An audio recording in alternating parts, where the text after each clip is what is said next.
반갑습니다. 당꿈TV입니다.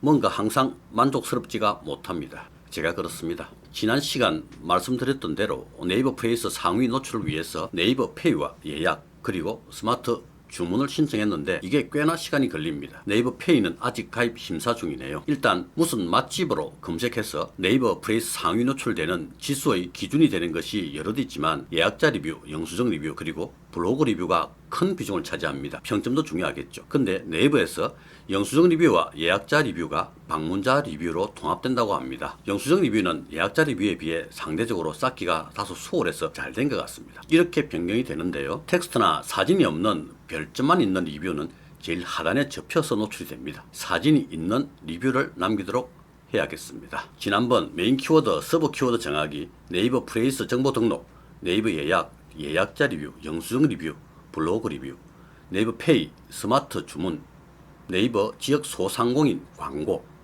이런 순서로 하기로 했는데 메인 키워드, 서브 키워드 정했고 네이버 정보 등록 완료하였고 네이버 예약도 완료되어서 받고 있고 네이버 페이와 스마트 주문은 신청을 해서 심사 중이고 네이버 지역 소상공인 광고도 하루에 3,000원의 광고비로 진행 중입니다. 그러면 이제 예약자 리뷰, 영수증 리뷰, 블로그 리뷰만 신경 써서 챙기면 되겠습니다. 블로그 리뷰는 메인 키워드로 검색해서 상위 노출되는 블로거들에게 개인 쪽지를 보내서 지수가 높은 블로거들을 섭외하면서 블로그 체험단도 같이 병행하기로 했습니다. 아직 명단을 받지는 못했는데 어떻게 진행되고 있는지 한번 들어가 봤습니다. 정말 많은 분들이 체험단을 진행하려고 하네요. 아로마 테라피, 미용실, PT샵까지 다양한 업종에서 모집을 합니다. 저희들은 벌써 밀려서 5페이지에 나옵니다.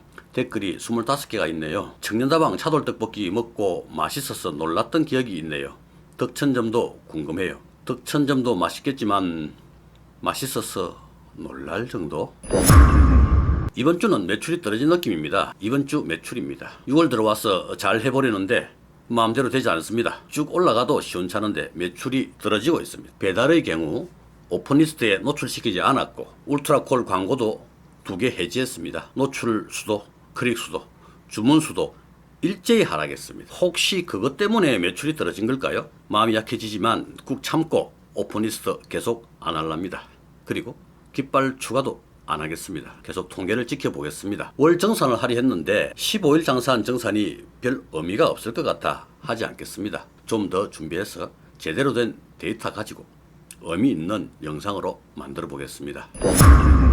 여러분 혹시 담배 태우십니까? 저는 고등학교 다니던 1979년부터 담배를 피웠습니다. 그것도 피우다 걸리면 잡혀가는 양담배부터 피우게 됩니다.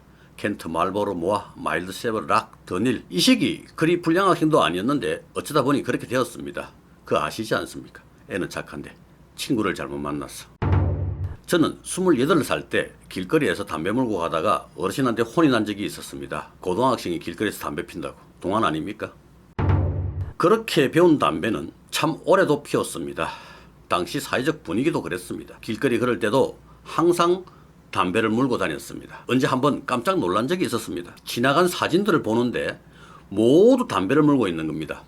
전문용어로 완전 골초였습니다. 2000년도만 해도 우리나라 흡연율이 64.8%였다고 합니다. 지금 보면 놀랄 일입니다. 사교에 있어서도 담배를 권하는 게 먼저였습니다. 담배 피우지 않는 사람이 별로 없었습니다. 그 당시에는 담배를 못 피우면 이상한 사람이었습니다. 지금은 상상도 못할 일들이 많았습니다. 버스, 택시 안에서 담배 피우는 건 아주 당연한 일이고 하기야 요즘도 재떨이가 있는 승용차가 있지 않습니까? 재떨이의 유무로 크래시카를 가른다고 하는 말도 있더군요. 그러다 보니 새벽에 담배가 떨어져 주무시는 아버지 방에 들어가 몇 가지 빼서 몰래 피웠던 생각이 납니다. 우리 아버지 담배 좀 덜 피우시지. 담배조차 사기 힘들 정도의 어려운 시절에는 길거리에 꽁초 주워서 피기도 하고 비 오는 날에는 친구 찾으러 가는 척하고 당구장에 모래에 꼽친 담배 주우러 다니고 했습니다. 그리고 보니 담배에는 추억이 있네요. 낭만도 있었고요. 그 바람에 건강 해쳐가며 그렇게도 피어댔던 모양입니다. 자해행위였습니다. 식당이나 카페를 오픈할 때는 지금은 사라졌지만 예전에는 성냥, 재떨이에도 신경을 써야 했습니다. 성냥은 각양각색의 특색 있는 모양으로 성냥 수집이 취미인 사람들도 많았습니다. 길에서 전단지 대신에 성냥을 돌리고 했습니다. 저는 손가락만한 크기의 작은 성냥도 만들어 봤고 손바닥 크기의 아주 큰 성냥도 만들어서 나누어 주고 했습니다. 그거 아십니까? 카페에서 기다리는 시간 성냥 쌓기 하는 장면 본 적 없습니까? 이렇게 싸우며 시간을 때우는데 이렇게 해놓고 나가면 치우는데 짜증 제대로입니다. 재떨이도 테이블의 3배수는 준비해야 됩니다. 영업시간 중 손님들이 여기요 하면서 뭐 추가 주문하는 것이 아니라 고깃집 불판 바꿔달라듯이 재떨이 비워달라고 합니다. 그래서 시간마다 전체 테이블을 돌면서 재떨이를 주기적으로 바꿔줍니다. 그렇게 한 바퀴 돌면서 재떨이도 바꿔주고 추가 주문도 받아오고는 했습니다. 정신없이 대화에 빠진 손님들에게 재떨이를 바꿔주면서 뭐 필요한 거 없습니까 하면 그때서야 빈 잔들을 보고 맥주 3병 주문하고 이런 식이었습니다. 자주 재떨이를 바꿔주며 추가 주문을 받아야 했습니다. 웨이터에게 얘야 재떨이 한번 하자 하면 예 하고 한 바퀴 돌았습니다. 요즘 말입니다.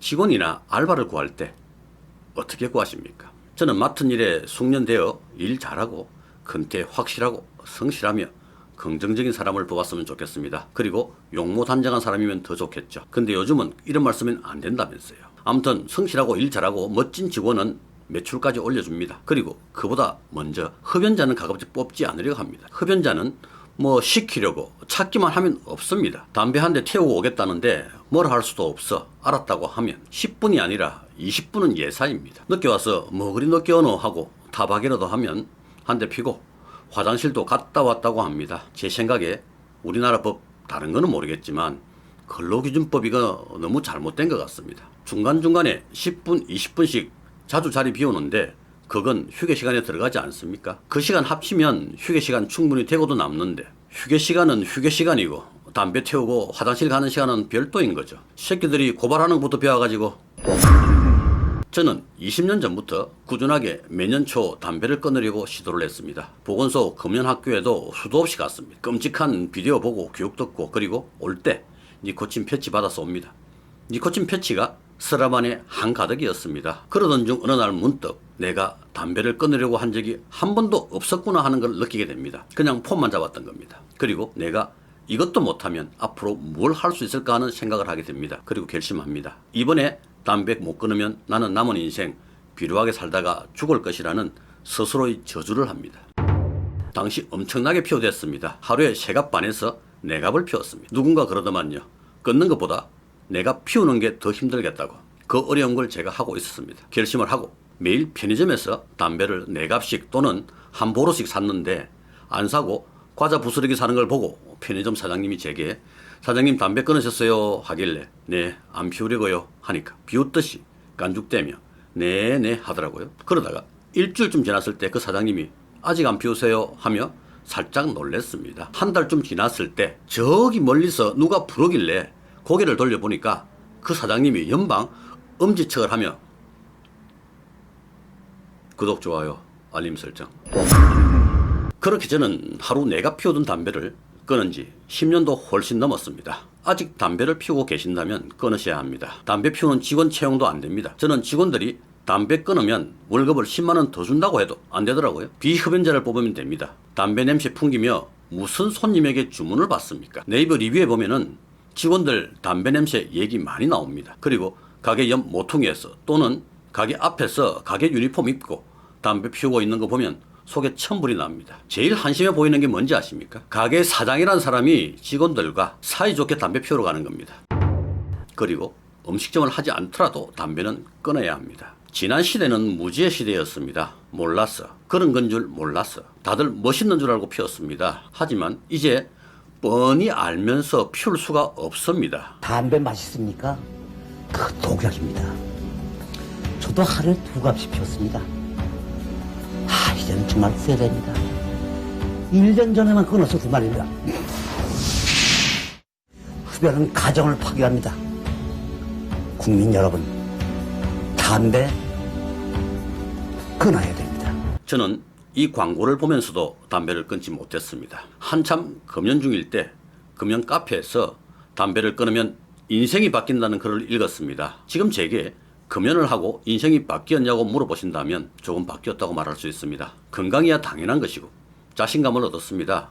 나 담배 단박에 끊은 사람이야. 운동도 하게 되고 생각도 건강해졌습니다. 담배를 끊고 나서 제가 참 이기적인 사람이라는 걸 느꼈습니다. 뭐냐면요, 다른 사람들이 담배를 끊지 않았으면 좋겠다 생각했습니다. 이 좋은 걸 다 따라서 하면 어떡하지? 나 혼자 담배 안 피워야 되는데 하면서요.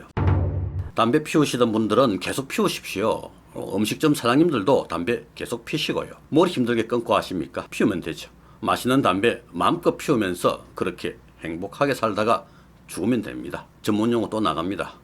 하던 대로 하면은 살던 대로 삽니다. 오늘의 결론, 담배 끊으면 인생 바뀔지도 모릅니다.